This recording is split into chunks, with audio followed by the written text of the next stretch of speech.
Schuler supports it. All right, we go to the next call now. Gene, welcome to Take a Stand.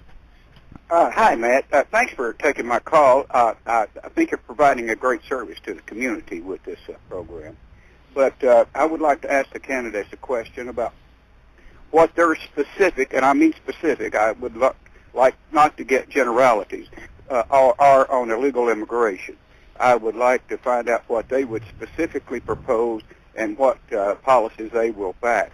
I just read in USA Today this morning about how great the Mexican economy is doing and how great their youth is doing and how much younger their citizens I'm going to have to interrupt right there. We want to get a lot of folks in, and you got your question in, Gene, so thank you for that. And we start with Carl this time. Okay, we don't need new laws. We need to enforce existing laws. When we prove that we can do that, then we can look toward tweaking the system and make it better.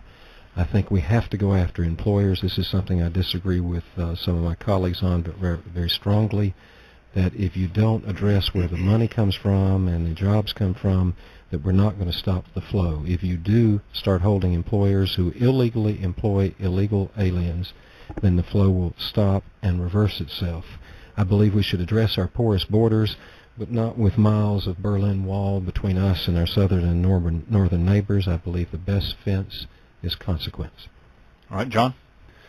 Gene, you asked for specifics. I'll give you specifics. Number one, build the wall.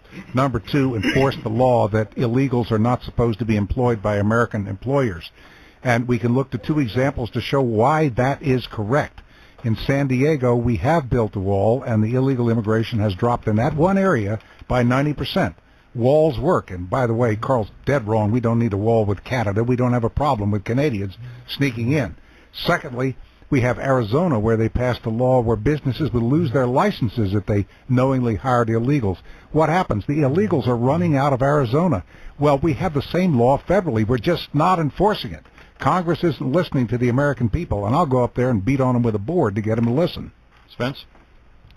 I think there are 3 points that make sense to me. One is we have to close the border, not only because of the economic impact of the illegal aliens that are coming across in the millions, but also, as I said earlier, because of national security concerns. The second point for me is I would support the federal ICE program that allows local law enforcement officials to begin the process of deportation for illegal aliens who happen to have committed a crime, rather than being released back on the streets when their time is up in prison. And third, I agree with the other two folks. I think we need to enforce the laws on the books.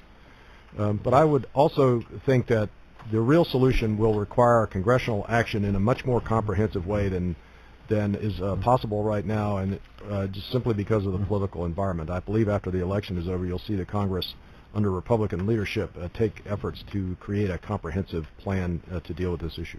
All right, real quick around the table here. Yes or no, would you support the language in the bill presented by Heath Schuler? May I come back to the earlier question? These guys and I differ dramatically on this wall. For a wall to work, it'd have to be similar to the Berlin Wall. I can't picture that. The existing standards for the wall, they've taken normal tools you can get out of a garage, and it takes them about an hour to defeat it. Again, the best wall is consequence. Hold the people that illegally cross our borders accountable. Hold the people who employ them accountable. Do I support Heath Schuler's plan? It's an effort in the right direction. I can't tell yet whether that's a political ploy on his part or sincere. I'd like to give him the benefit of the doubt. There are things about it that concern me. All right, I'll have to get the responses from...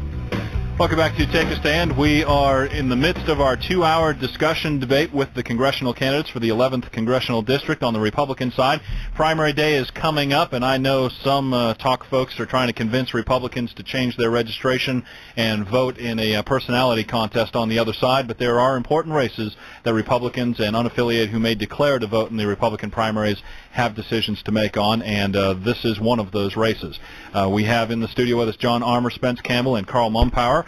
And before we went to the break, I was asking the question, someone called in and asked for specifics about immigration. Heath Schuler was on the program the day he introduced the bill on immigration reform, and quite honestly, a lot of the different components that a lot of people who participate with this show have been calling for a long time, and so I wanted the opportunity to go around and give each of you a chance to express whether you would support or be against the language within that bill. John, you were next. Well, I go broader than that because I think that Heath Schuler's SAVE bill is a fraud, and here's why. He ran as a conservative, and then he went up there and he voted with Nancy Pelosi 81% of the time. And now that he's running again, he's coming back and saying, I'm a conservative. But the person who's stopping his bill from getting a vote, contrary to what he said to the Hendersonville Rotary Club, is Nancy Pelosi. And the first vote he cast was to put her in as Speaker. So the bottom line is, this is just a game by Heath Shuler to make himself seem to be conservative. That bill's going nowhere. It's never going to get a vote in the House of Representatives, and it's not going to get a vote because of his vote for Pelosi. Spence? I think what John said is a pretty good description of what the bill means to me, and I think to the rest of the people of Western North Carolina. I don't think it's going to go anywhere, simply because you can't be a conservative in a Democratic Party led by Nancy Pelosi and Harry Reid. All right, let's go back to the phone lines. People have been waiting patiently. We ask that you have a single question ready to go. We're going to try to get as many people in as possible. Jerry, welcome. Yes, hi. I'd like to ask all three of them to comment on this. If we can define pork or earmarks as the government sending money to something that the local areas should be funding, the opposite of that is where the federal government has a mandate and they don't provide the funding for it. I'd like each of them to identify their most onerous unfunded mandate and what they might do about it. All right, thank you. And where did we leave off? Who was first this time? I'm trying to remember.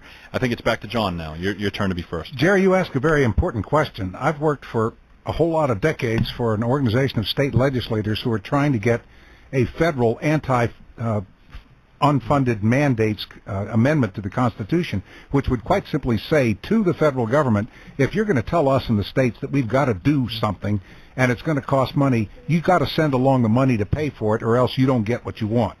And I thoroughly agree with that approach.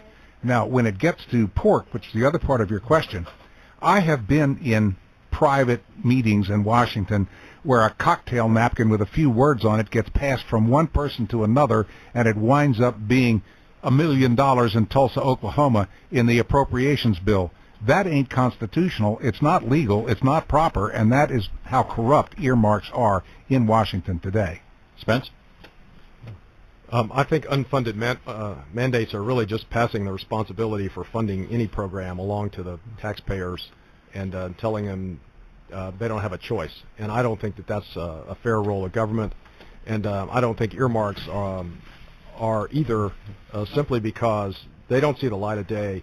And in the process of the budget for the federal government, I think everything except national security programs should be visible and voted on in public, and there should not be either one of those options.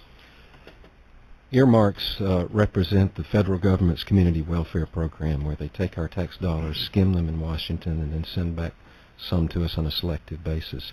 The money that they should be providing are to uphold the promises that they've made, for example, veteran services, not this community welfare program. That's basically like a Feed the Bear program, and it has the same results. The more you feed the bears, the more they want to come back and get more.